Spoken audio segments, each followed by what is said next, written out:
हमारे साथ एजिस वोपाक के नॉन एग्जीक्यूटिव डायरेक्टर मुराद मोदलिना साहब कार्यक्रम में शामिल हो चुके हैं। मुराद सर, आप बता रहे थे कि किस तरह से आपका बिजनेस ऑपरेट करता है। जो कुछ भी इंपोर्ट होता है उसे आप लिक्विड हो या सॉलिड उसे टर्मिनल्स में आप स्टोरेज करते हैं। वहाँ तक हम आपको सुन पाए, उसके बाद कनेक्शन सर थोड़ा टूट गया था। समझाएं सर।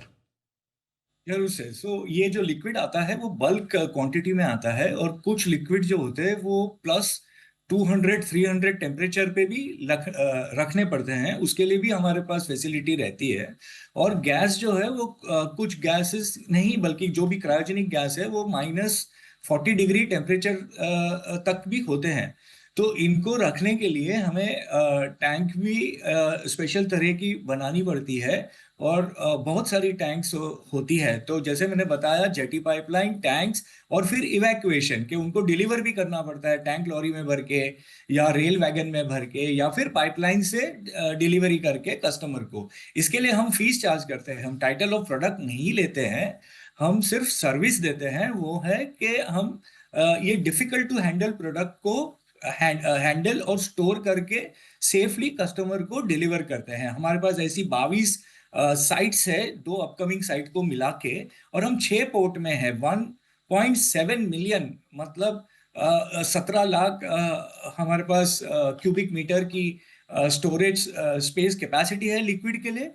और 5.6 मिलियन, मतलब 56 लाख टन हम एलपीजी रखने की कैपेसिटी है, जिसमें हम 2 अपकमिंग ऐड कर ले तो 15.6 मिलियन हो जाती है कैपेसिटी। 156 लैक्स हम टन्स एलपीजी स्टोर कर सकते हैं।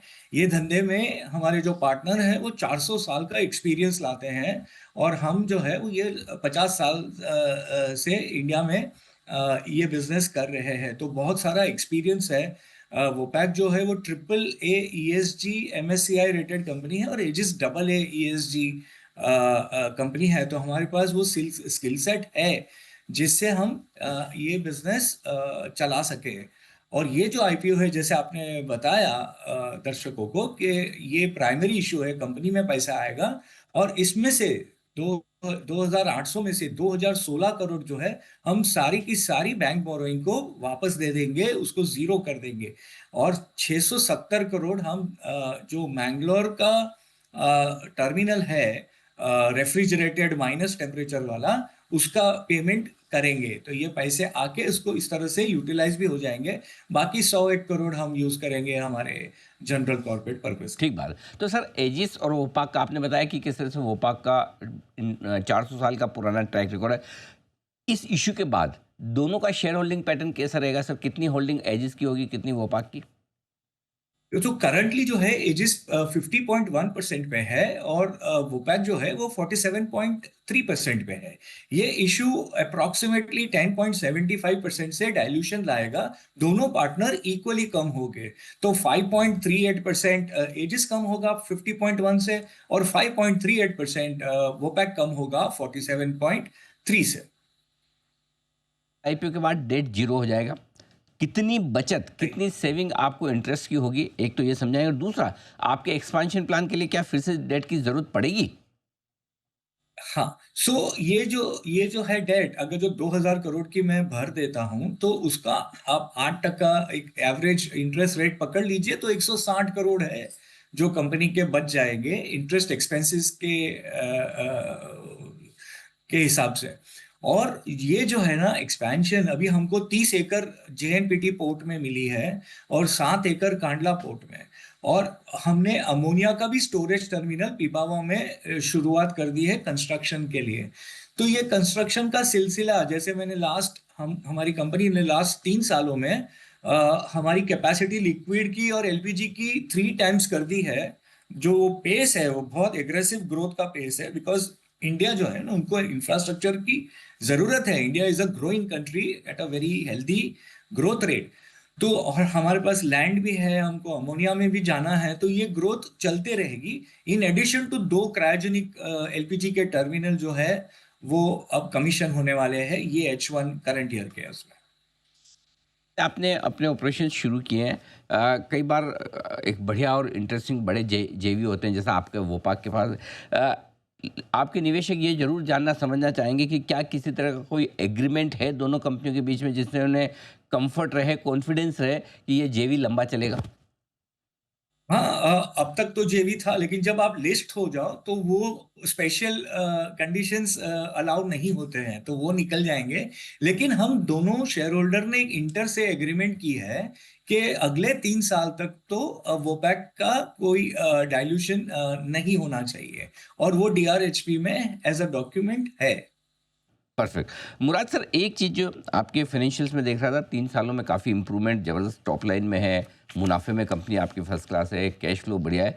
सिर्फ एक ही दिक्कत है कि आप जिस प्राइस पर आईपीओ लेकर आ रहे हैं, काफ़ी महंगा दिख रहा है। पी मल्टीपल आपका 268 का दिख रहा है, कंपेयर टू आपके अदर दूसरे लिस्टेड पेयर्स हैं, जेएसडब्ल्यू इंफ्रा, अदानी पोर्ट, काफ़ी महंगा नज़र आता है। आप ये वैल्यूएशंस कैसे जस्टिफाई करेंगे? तो ये जो वैल्यूएशन होता है वो बुक बिल्डिंग प्रोसेस से होता है। हमारे जो बैंकर्स हैं, हम हैं, प्रोस्पेक्टिव इन्वेस्टर से मिलते हैं, देखते हैं। और ये जो आपने मल्टीपल बताया है, ये मल्टीपल FY24 के फाइनेंशियल्स के मुताबिक है, मतलब मार्च 24। आप देखोगे तो 9 months period of December 24 versus 9 months period December 23, हमारा जो पैट है वो 155% से बढ़ गया। और 160 करोड़ के करीब करीब इंटरेस्ट की भी बचत होगी बोरोइंग देने से। और दो बड़े cryogenic terminal 10 million turns LPG capacity के वो कमीशन हो गए करंट ईयर में। और प्लस जो भी फैसिलिटीज है, हमारी जो एग्जिस्टिंग ऑपरेटिंग फैसिलिटी है, उसका यूटिलाइजेशन भी बढ़ता है, वो हिस्टोरिकली आप देख सकते हो। तो इसके हिसाब से ये वैल्यूएशन जो बैंकर्स ने सजेस्ट की है और हमारे बोर्ड ने उसको मानी है, वो वो वैल्यूएशन, और यही वैल्यूएशन है जो अपर बैंड 235 रुपीज पे पेरेंट एजिस लॉजिस्टिक्स ने खुद सब्सक्राइब किया है अक्टूबर 24 में। मतलब before we filed DRHP, Aegis Logistics ने 300 करोड़, ये 235 रुपए में सब्सक्राइब की है कंपनी में पैसा लाके इक्विटी के हिसाब से। और एक 361 जो फंड है, उन्होंने भी 475 करोड़ अक्टूबर 24 में 235 में सब्सक्राइब की है। तो इसके हिसाब से हमें कॉन्फिडेंस है कि ये प्राइस जो बोर्ड ने अप्रूव किया है बिल्कुल, वो तो है। पी फंड्स और ऑलरेडी पूरा आपके प्रोमोटर्स इसी प्राइस पर 2024 में पैसा डाल चुके हैं, और जो 9 महीने की परफॉर्मेंस इस साल की आई है, वो काफ़ी दमदार है, जो अब तक कंपनी ने रिपोर्ट की है। मुराद सर, बहुत-बहुत धन्यवाद, आपका समय दिया, आपने विस्तार से कंपनी के प्लान्स, आईपीओ के बारे में बताएँ, और 26 तारीख मंडे को आपका आईपीओ खुलने जा रहा है। बहुत-बहुत शुभकामनाएँ सर, उम्मीद करते हैं कि कैपिटल मार्केट में आपकी इस इनिंग की दमदार शुरुआत हो, मजबूत रिस्पॉन्स आपके आईपीओ थैंक को यू। मिले। Thank you so much sir, बहुत-बहुत शुक्रिया थैंक आपका। You sir.